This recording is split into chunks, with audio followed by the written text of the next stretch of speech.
Hello students, मैं doctor Anupreeta Mishra. आप Anupreeta मिश्राज electrical engineering के चैनल पर वोल्टेज बिल्टअप से रिलेटेड कंटेंट स्टडी कर रहे हैं। आज मैं आपको इससे रिलेटेड एक प्रॉब्लम सॉल्व करवा देती हूँ। एक स्टूडेंट ने कहा था कि मैडम इसके प्रॉब्लम्स भी सॉल्व करवा दीजिए। वैसे एग्जाम्स में ज़्यादा नहीं आते हैं, पर ठीक है, कॉन्सेप्ट समझने के हिसाब से बेटर रहेगा। तो मैं एक प्रॉब्लम आज हैंडल करने जा रही हूँ। प्रॉब्लम जो है वो ये है कि the open circuit characteristics of a separately excited DC generator driven at 1000 RPM is as follows. मतलब एक सेपरेटली एक्साइटेड डीसी जनरेटर को 1000 आरपीएम पे प्राइम मूवर से रन किया जा रहा है और ओपन उसका मैग्नेटाइजेशन कर्व ड्रॉ, मतलब मैग्नेटाइजेशन कैरेक्टरिस्टिक्स ड्रॉ करने के लिए एक्सपेरिमेंट परफॉर्म हुआ और रीडिंग्स जो है उसकी फील्ड एक्साइटेशन की वो ये वाली है। मतलब फील्ड करंट बढ़ाते चले गए तो फ्लक्स बढ़ता चला गया, तो आर्मेचर के अक्रॉस ओपन सर्किट वोल्टेज ये करस्पॉन्डिंगली अपियर होता चला गया। अब इसको मैं जब प्लॉट करूंगी तो कौन सा, ये वाला कर्व है, ये वाला कर्व है जिसको मैंने प्लॉट किया इस रीडिंग्स पर। अभी आप इन लाइंस पे ध्यान मत दीजिए, आप सिर्फ इस कर्व को देखिए। तो ये कर्व मैंने प्लॉट किया है इन रीडिंग्स पर बेस्ड। अब आप कहेंगे कि ये मैग्नेटाइजेशन कर्व है, तो डीसी सेपरेटली एक्साइटेड जनरेटर होने की वजह से ये जीरो से स्टार्ट हुआ है बेटा। इसमें कोई रेसिड्यूअल ईएमएफ से, मतलब इनिशियल रेसिड्यूअल फ्लक्स की वजह से कोई ईएमएफ इंड्यूस नहीं हुआ है, क्योंकि ये शंट डीसी जनरेटर जैसा नहीं रन हुआ। ये मैग्नेटाइजेशन कर्व इसका ड्रॉ हुआ है सेपरेटली एक्साइटेड जैसा। इसलिए रेसिड्यूअल मैग्नेटिज्म की वजह से रेसिड्यूअल ईएमएफ कब आता है, जब हम डीसी जनरेटर को डीसी शंट जनरेटर जैसा ही स्टार्ट करते हैं, तब हमें रेसिड्यूअल मैग्नेटिज्म की वजह से उसमें वोल्टेज बिल्टअप होने लगता है। पर चूंकि यहाँ पर सीधे सीधे बोला गया है कि सेपरेटली एक्साइटेड डीसी जनरेटर है, तो नेचुरली इसका मैग्नेटाइजेशन कर्व जीरो से ही स्टार्ट होगा।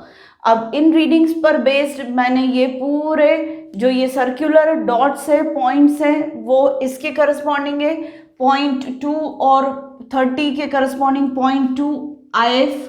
ये एक्सिस IF की है, ये एक्सिस वोल्टेज की है, तो 0.2 के करस्पॉन्डिंग 30 वोल्ट्स ले लिया, 0.4 के करस्पॉन्डिंग 55 वोल्ट्स ले लिया, 0.6 के करस्पॉन्डिंग 75 ले लिया, 0.8 के करस्पॉन्डिंग 90 ले लिया। ऐसे करते हुए, या ये जो है ये 1.8 नहीं, ये 1.6 है, तो 1.6 के करस्पॉन्डिंग हमें 120 वोल्ट्स वहां पर ऊपर मिल रहा है, ये वाला पॉइंट। ठीक है, ये 1.8 नहीं है, 1.6 है। तो इस तरीके से मैग्नेटाइजेशन कर्व हमने ड्रॉ कर लिया। अब हमसे पूछा, अब फिर कहा गया if the machine is connected as shunt generator, same separately excited DC generator को हमने शंट जनरेटर जैसा कनेक्ट कर दिया एंड ड्रिवन एट 100 आरपीएम, हम उसको 100 आरपीएम पर ही रन करा रहे हैं, and has a field resistance of 100 ohms. और उसमें कितना रेजिस्टेंस है, फील्ड रेजिस्टेंस 100 ओम्स का है। तो हमें फाइंड करना है maximum open circuit voltage and excitation current for it. मतलब शंट डीसी जनरेटर का फील्ड रेजिस्टेंस 100 ओम से, मैग्नेटाइजेशन कर्व इस डीसी जनरेटर का, शंट जनरेटर का मेरे पास है। अब मैं अभी और उसको 1000 आरपीएम पे मुझे रन करना है।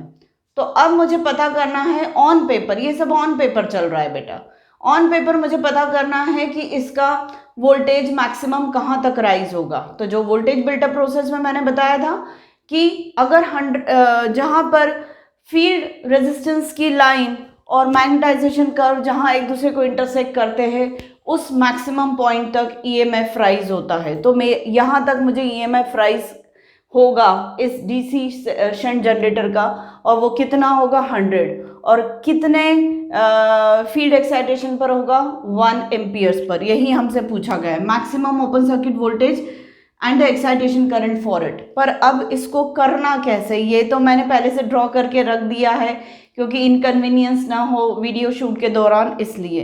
पर इसको सबसे पहले मैं बता रही हूँ कि मैग्नेटाइजेशन कर्व ड्रॉ करना है, तो वही ड्रॉ ओसीसी और magnetisation curve as per the given data. यही मैंने अभी बोला था कि गिवन डेटा के हिसाब से हम ओसीसी कर्व ड्रॉ कर लेंगे। फिर मुझे जब कहा गया है कि 100 ओम्स का फील्ड रेजिस्टेंस है, तो मुझे 100 ओम्स का फील्ड रेजिस्टेंस तो ड्रॉ करना पड़ेगा ना, ये फील्ड रेजिस्टेंस है 100 ओम्स का। अब इसको ड्रॉ करने के लिए मैं कैसे ड्रॉ करूं? ये लाइन ओरिजिन से स्टार्ट होगी, 0 0 से स्टार्ट होगी, तो किसी भी लाइन को ड्रॉ करने के लिए हमें मैक्सिमम 2 पॉइंट्स चाहिए रहते हैं। तो पहला पॉइंट तो मेरा ओरिजिन हो गया, दूसरा मैं सर्च कर रही हूं, तो अब इसको मैं कैसे समझूं? फील्ड रेजिस्टेंस आपको कितना चाहिए? 100। और फील्ड रेजिस्टेंस क्या होता है? R F is equal to E F upon I F होता है, याद हो आपको तो, या ई ए अपॉन आई एफ होता है, जो मैंने प्रीवियस वीडियोस में बताया था आपको। तो ई ए अपॉन, अब मुझे इसकी वैल्यू कितनी रखनी है? 100 रखनी है। आर एफ की वैल्यू कितनी रखनी है? 100 रखनी है। मतलब ई ए अपॉन आई एफ कितना हो जाएगा? 100 अपॉन 1, यानी ई ए की वैल्यू 100 उठा लेती हूँ मैं, और फील्ड करंट की वैल्यू 1 उठा लेती हूँ। तो चलिए वहाँ चेकआउट करके देखते हैं। तो 1 फील्ड करंट ये वाला हो गया, 0.8 और 1.2 के बीचों बीच इस ग्रिड में मुझे 1 एम्पियर्स फील्ड करंट मिल रहा है, और इसके करस्पॉन्डिंग मैं यहाँ पर पॉइंट रीड कर लेती हूँ, तो वो ये वाला पॉइंट आ रहा है एफ पॉइंट, और इसको मैं हॉरिजॉन्टली चेकआउट कर रही हूँ तो ये 100 वोल्ट से। इसका मतलब R F equal to 100 ohms की लाइन ड्रॉ करने के लिए पहला पॉइंट मेरा 0 0 हो जाएगा, और दूसरा पॉइंट मेरा 100,1 हो जाए, सॉरी 1,100 हो जाएगा। एक्स एक्सिस पर 1 एम्पियर से, और ये वाला जो है वो 100 हो जाएगा। मैंने 1,100 ही क्यों उठाया? उसका रीज़न ये है कि आर एफ की वैल्यू 100 देकर रखी, और आर एफ होता क्या है? ई ए अपॉन आई एफ या E F upon I F होता है। तो 100 equal to E F upon I F करूँ या 100 अपॉन 1 करूँ, मतलब ई एफ की वैल्यू कितनी है? 100 है, और करंट की वैल्यू कितनी है? 1 है। तो 100 वोल्ट्स और 1 एम्पियर्स को यहाँ पर ले लिया, और यहाँ एक पॉइंट हमने बना दिया। बाय चांस वो पॉइंट हमारा मैग्नेटाइजेशन कर्व पर भी आ रहा है, क्योंकि ये कॉम्बिनेशन यहाँ भी देकर रखा है, कोई बात नहीं। नहीं भी होता ये मैग्नेटाइजेशन कर्व पर, कहीं और होता, तब भी मैं 0 0 और 1,100 वाले पॉइंट को कनेक्ट मतलब ज्वाइन कर देती, तो मेरी आर एफ इक्वल टू 100 की लाइन बन जाती, और वो जहां मैग्नेटाइजेशन कर्व को कट करेगी वहां तक मैग्नेटाइजेशन होगा, या मैक्सिमम वोल्टेज राइज होगा। कब? जब 100 ओम्स फील्ड रेजिस्टेंस है।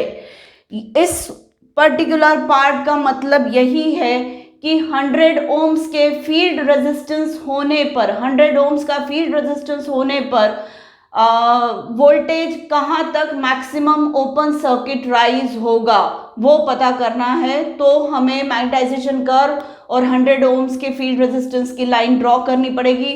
वो लाइन ड्रॉ करने का प्रोसीजर ये वाला है।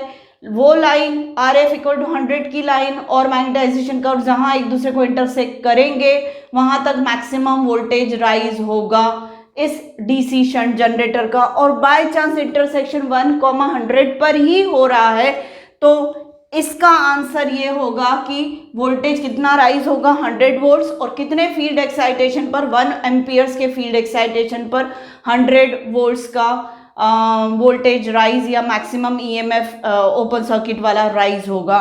ये मीनिंग है।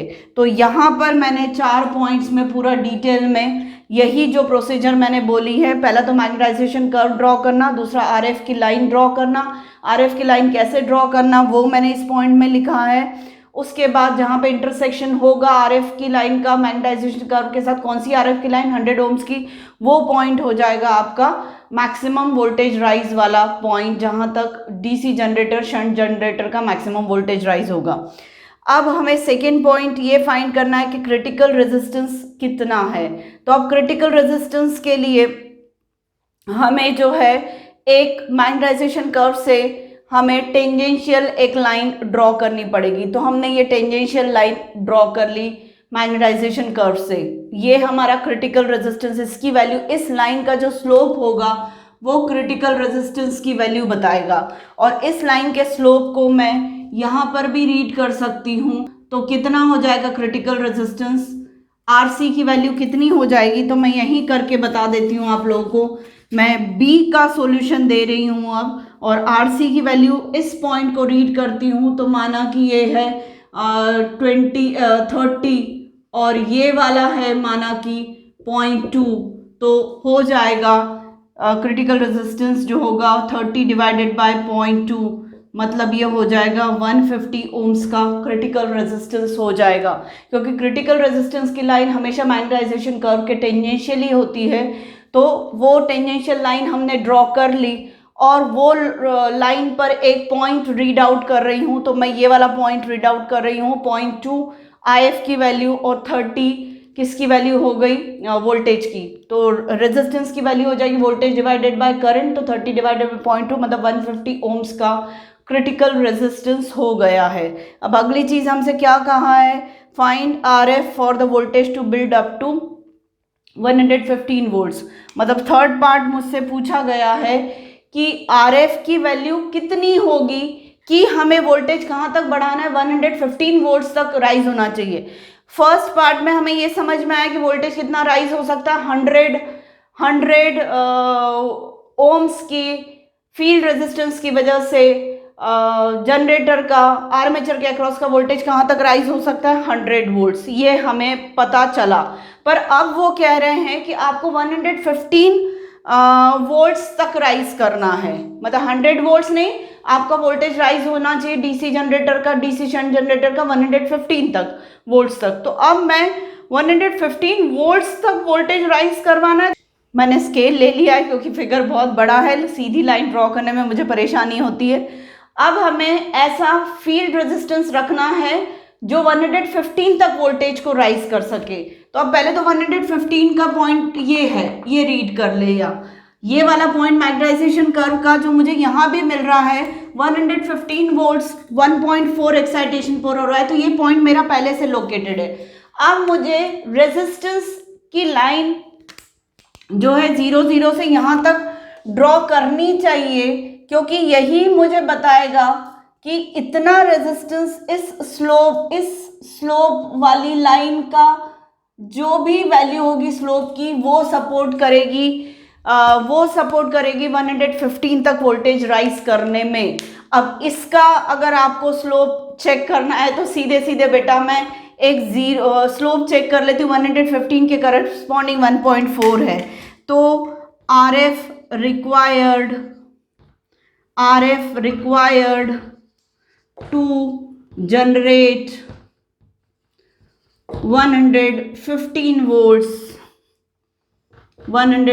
volts is equal to कितना हो जाएगा, 115 डिवाइडेड बाय 1.4, मतलब voltage upon resistance, voltage upon current. ये भी मुझे वोल्टेज अपॉन करंट से 150 ओम्स मिला। यहाँ पर भी मैं 115 तक वोल्टेज राइज करना है, तो उस 115 को डेवलप करने के लिए यहाँ पे 1.4 का एक्साइटेशन देना पड़ेगा, 115 वोल्टेज आ जाएगा। पर कब, जब रेजिस्टेंस इतना होगा इसके स्लोप के बराबर। तो ये वो रेजिस्टेंस होना चाहिए फील्ड वाइंडिंग का जो जनरेटर में ओपन सर्किट वोल्टेज 115 वोल्ट्स का जनरेट होने देगी। तो ये वो रेजिस्टेंस की रिक्वायर्ड वैल्यू है जो शंट फील्ड वाइंडिंग का रेजिस्टेंस होगा इतना, तो आर्मेचर के अक्रॉस का 115 वोल्ट्स EMF इंड्यूस होगा। तो ये प्रॉब्लम पूरी मैंने कॉन्सेप्ट्स के साथ आपको समझाई। आप लोगों को शायद ये भी लगता होगा कि मैं बहुत ज़्यादा एक्सप्लेनेशन देती हूँ, पर बेटा जब हम पढ़ाई करते तो वो एक्सप्लेनेशन हमें मदद करता है कि टू द पॉइंट हम फटाफट अंडरस्टैंड करते चले टॉपिक को। अगर दो सेंटेंसेस के बीच में अगर कंसेप्ट का गैप आ जाता है, हम कनेक्ट नहीं कर पाते दो सेंटेंसेस को, तो हमारी पढ़ाई होने में बहुत देर लगती है, अंडरस्टैंडिंग डेवलप होने में देर लगती है। तो इसलिए मैं थोड़ा ज़्यादा एक्सप्लेन करती हूँ छोटी छोटी चीज़ों को भी, और आपके कॉन्सेप्ट्स पर ग्रिप बढ़ाने की कोशिश करती हूँ।